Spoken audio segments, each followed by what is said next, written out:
એટલે સમય મળ્યો છે બાપુ, આનંદ કરી લ્યો, મોજ કરી લ્યો, બાકી વાતમાં કાંઈ છે નહીં. અને રામદેવજી બાપા છે ને જીવતું જાગતું બાપુ અદ્ભુત પાત્ર છે. હા, તમે સવારે નક્કી કરો ને બાપુ, બપોરે કામ થઈ જાય. અમારી તો ભેગો ને ભેગો હોય છે, તમને ન દેખાતું હોય તમારો પ્રશ્ન છે. હા, અમારે તો જો આ ત્રીજી રાત છે ને હજી 26 તારીખ સુધી ખેંચવાનું છે. આમ નામ એ ખેંચ આવે. હા, અમુક ફોન કરે છે કે અમને પ્રોગ્રામ આપો ને, હું તો ના પાડું છું, મને ઉપાડી જાય છે. આ રામદેવજી બાપાનો પ્રતાપ છે. હું 30 વર્ષથી બાપુ તમને એક મારી થોડીક વાત કરી દઉં કે આ દુનિયામાં કોઈ આંગળી ન પકડ્યો ને, કોઈ મારી ચારે બાજુથી વંટોળિયા ચડ્યા ને, તેથી બાપુ આ રામદેવજી બાપાએ જ મારું બાવડું પકડ્યું છે. ને આ દુનિયામાં જો આખી દુનિયામાં મને બોલાવતા હોય ને બાપુ, એ પ્રતાપ રામદેવજી બાપાનો છે. સંતોની ભૂમિ છે, કચ્છ કાઠિયાવાડ સૌરાષ્ટ્ર આપણું ગુજરાત. એક 10 કિલોમીટર હાલો ને હરિહરના બાપુ વાવટા ફરકે છે. અને જ્યાં જ્યાં વાવટા ફરકે ને જ્યાં જ્યાં હરિહર હાલે છે ને, ત્યાં બાપુ બધી પીરના પીરાણા છે, પંજા છે. એમ નામ નો હાલે. રૂપિયાના ઘર ભર્યા હોય ને બાપુ રોટલા ખવડાવો ખૂટી રે, નો હાલે. એની માટે ભજન ભેળું જોવે. તમને ને મને બાપુ, મને તો એમ થાય કે જીવે એવું આવ્યું ભલામણ. વાહન મકાન રૂપિયા લોઢા હવામાં ઉડે, અગર દોડે વાતો થાય બાપુ, હિલોળા કરે એવું આવ્યું. આમાં જીવતા ન આવડે તો આંટો થયો એવું નથી લાગતું. આટલું ભગવાને આપ્યું તો જેની પાસે જાવ એની પાસે બધા રોતા જ હોય, અમારી પાસે કઈ નથી, અમારી પાસે કઈ મરો કઈ ન હોય. તો હું જોવે છે એ નથી ખબર પડતી. અરે આપણા ગઢ બે ટાઈમ રોટલો સારો નથી મળ્યો ભલામણા, અને તમારે મૂક્યાના માર્ગ નથી તોય હારા રોવે છે. અરે જીવે એવું છે ભલામણ. મને તો એમ થાય કે સ્વર્ગ, બધા સ્વર્ગની વાતો કરે. સ્વર્ગમાં કે ઇન્દ્ર ભગવાન સોનાના સિંહાસન ઉપર છે ને ઇન્દ્રની અપસરાયું નાચે છે ને અહીંયા ફુવારા છે ને ત્યાં કોઈક જીવ્યું હોય કોને મારે પગ ઝાલવા. આમાં જીવે કોઈ કઈ છે નહીં. આ બેઠા છે ને સ્વર્ગમાં જ બેઠા છે. જો સમજાતું હોય ને દેખાતું હોય તો કયું સ્વર્ગ, બીજું કોણ જીવ્યું? અહીંયા બધું ડીંગો ડીંગ આમ નામ જ હાલે છે. બધાને એમ થાય મારું અહીંયા એવું છે. એક ગામમાં મને વાત યાદ આવી છે કે એક ગામમાં કથા બેઠી હતી ને, તો કથાના વક્તા બધાને કહેતા હતા એ કે છેલ્લા દિવસે કે વિમાન આવવાનું છે, સ્વર્ગમાં જેને આવવાનું હોય ઊંચો હાથ કરો. તો આપણે બધા કેટલા બુદ્ધિશાળી છે બધાને ખબર છે, બધા ઊંચા હાથ કર્યા. સ્વર્ગમાં જવાનું કે વિમાન આવતું હોય વગર ભાડે તો મેળ પડી જાય ને. 2 જણા બેઠા હતા ને એ હાથ ઊંચો નથી કરતા.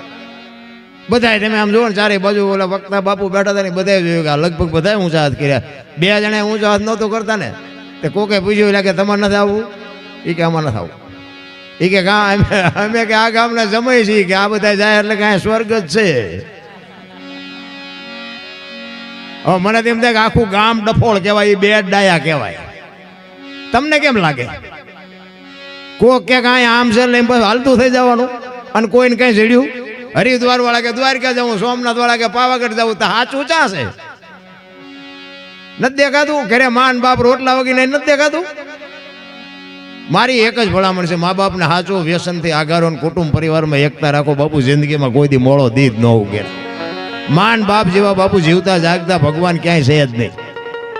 કોઈ સદગુરુ હોય એ તમને કે માર્ગે હાલો, મા બાપની સેવા કરો, બસ કાંઈ ન કરવું પડે. આ મારો ઈમાં મેળ પડ્યો ને કે આપણું હારા માણામાં નામ જ નથી.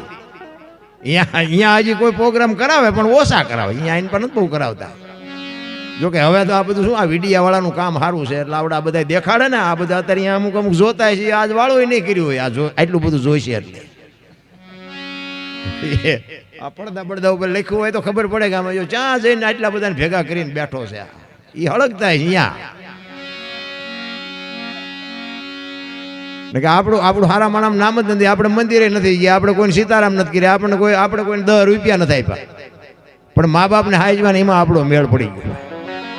એટલા માટે કહું છું, માન બાપને હાચવજો, જેવા છે એવા. ગાંડા હોય, ગોબરા હોય, અપંગ હોય, જેવા હોય એવા. કદાચ ગાળ્યું દે ને તો ગાળ્યું ખાજો, પણ બાપુ તમે છો તો તમારા મા બાપ છે તો તમે છો, ને હું છું મારા મા બાપ છે તો હું છું. મા બાપ સિવાય બાપુ વાત ખોટી. હું કોઈ નથી કહેતો મંદિર બંધાવો ને કથાઓ કરો ને ભજન કરો ને ધૂન કરો ને, હું કાંઈ કહેતો જ નથી. કોઈને કરતા હોય કરજો, મારી કોઈ ના નથી, પણ બાપુ બધું કરો ને જો આ નહીં કરો ને તો બાપુ ક્યાંય ચોપડે નહીં ચડી, આપણી ગેરંટી. તમે જુઓ તો ચારે બાજુ આમ કેટલી બધી ભક્તિ, આ તમને બધાને ખબર છે. કથા ને ભજન ને ધૂન ને માતાજીના માંડવા ને પ્રતિષ્ઠા ને 5 ગામ ધુમાડા બંધ. તો હું એમ કહું છું કે આટલું બધું ધર્મ છે તો બગાડ કેમ નથી ઉભો રહેતો? બગાડ કેમ નથી અટકતો? આ ખોટું છે એવી આપણી વાત નથી. પૈસા કોઈ આપે અહીંયા નાખે તો કોઈ ખોટા નથી. આ પૈસા વગર તો આવડું મોટું આયોજન થયું જ ન હોય. 100%ની વાત. તો બગાડ કાં નથી ઉભો રહેતો? અને બગાડ ન ઉભો રહે તો પછી આ કરવાની જરૂર શું? ભગવાન નથી ભાળતો? આપણે આટલા બધા રૂપિયા વાપરી છે, ભગવાન નથી ભાળતો? અમારે તો અત્યારે તમે જોવો ને તો કથાઓની તારીખો ઉપર તારીખો આવે, તારીખો ઉપર તારીખો આવે. અમારે ન જવું હોય તેમ કે 2 લાખ રૂપિયા, કે 2 લાખ તારીખ લખી લો. આપણે એમ થાય આમ તો જો હું તો એમ કહું 10 રૂપિયા છોકરાને આપી ન કહું, કથા જો આપણા જીવનમાં ઉતરે નહીં તો આવા રૂપિયાનું પાણી ન કરાય. મારા રામ, મારા જેવું સાચું કોઈ નહીં કહે. કથા વંચાતી હોય ને વક્તા બાપુ વાંચતો હોય, રામકથા બેઠી હોય અને વક્તા વાંચતો હોય અને રામ ને ભરતનો પ્રસંગ આવે અને ભાઈ ભાઈનો વિખવાદ હોય, નાનો ભાઈ ઘરે આવે ને મોટા ભાઈને જો બથ ન ભરી લે તો કથાનો કોઈ મતલબ નથી. રામ, કથા તો આપણા ઘર સુધી પહોંચવી જોઈએ. હાઉ વહુના વિખવાદ ન મટે, દેરાણી જેઠાણીના વિખવાદ ન મટે તો કથામાં ફાયદો કોને? આ સાઉન્ડ ને મંડપ ને કલાકાર ને સાજિંદા ઈ લઈને વ્યા જાય, તમારા ખિસ્સા ખાલી થાય. અરે કઈક વાવેલું ઘરમાં ઉગવું જોઈએ ભલામણ. કોઈ મતલબ નથી રામ. એટલા જ બાપુ મારો કહેવાનો અર્થ છે, રામદેવજી બાપા છે ને એક જીવતું જાગતું બાપુ પીરાણું છે. અને આપણી કેવડી મોટી કૃપા બાપુ, રામદેવજી બાપાનો જન્મ ક્યાં થાય અને આપણા માથે કેવડી કૃપા છે ઈ તમે જો. આપણું કોઈ ગામ એવું નહીં હોય કે રામદેવજી બાપાનો નેજો ન ફરકતો હોય, કે રામદેવજી બાપાનું મંદિર ન હોય, કે રામદેવજી બાપાનું મંડળ ન હોય. એવું એક ગામ નહીં હોય. કેવડી કૃપા છે. જ્યાં જ્યાં તમે જોવો પીરાણા બાપુ હરિહરની હાકલું પડે ને મારા નાથ બાપુ હજુર બાપુ 24 કલાક બાપુ હરિહર હાલે છે. એટલે મહાપુરુષોએ વાણીમાં ઘણી બધી વાત કરી છે. તમને મોજ આવશે એવી મોજ હું કરાવીશ, તમને આનંદ કરાવીશ.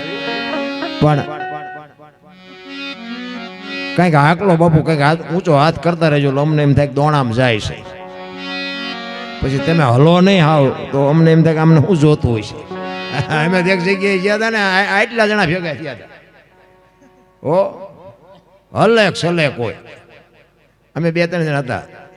મેં કીધું દુહાસન ગાયા, માતાજીના ગરબા ગાયા, લોકગીત ગાયા, વાતું કરી, ભજન કર્યા, પણ કોશું ગળી ગયા હોય એમ બેઠા હતા. કોઈ હલ્લેક ચલે મોટું ન મરકાવે. મેં કીધું આમને આરું જોતું શું હોય છે? હેઠા ઉતર્યા પછી કે પ્રોગ્રામમાં બહુ મજા આવી, પણ અરે અત્યારે ફાટો છો મજા આવી. મેં કીધું એ કઈ કોઈ હેલ્યા નહીં. તો કે ના, અમારે એવું કઈ કોઈ દેકારો બેકારો કરી અમારે પોસાય જ નહીં. લો આને દેકારો કહેવાય? અરે ભજન તો બાપુ ઉતર્યું જ નથી. આ તો ઠીક છે, બધું હાલ્યું જાય છે. બાકી જેને શબ્દ અડી ગયા, મહાપુરુષોના શબ્દો જેને અડી ગયા, ગોળ બંગાળનો રાજા ગોપીચંદ ને 92 લાખ માળવાનો ધણી ભરતરી બાપુ સાધુ બની ગયા. આપણે તો હા પડી ત્યાં સુધી વાહ વાહ મજા મજા, પછી ઉભા થાય લાઈને ખંખેરીને પીવું જવાનું, આઈને ભલ પડ્યું નથી લઈ જવું. જોતું જ નથી.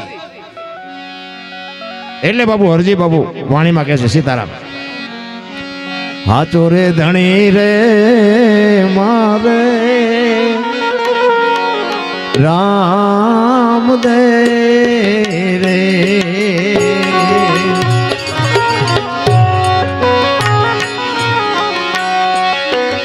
પીર મારાનો ધારાના યાદા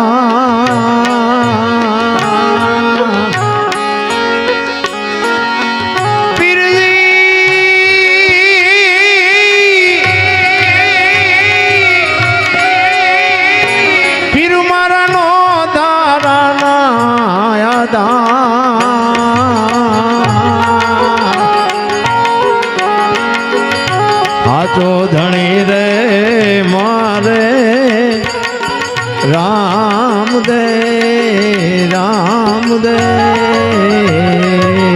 જય હો.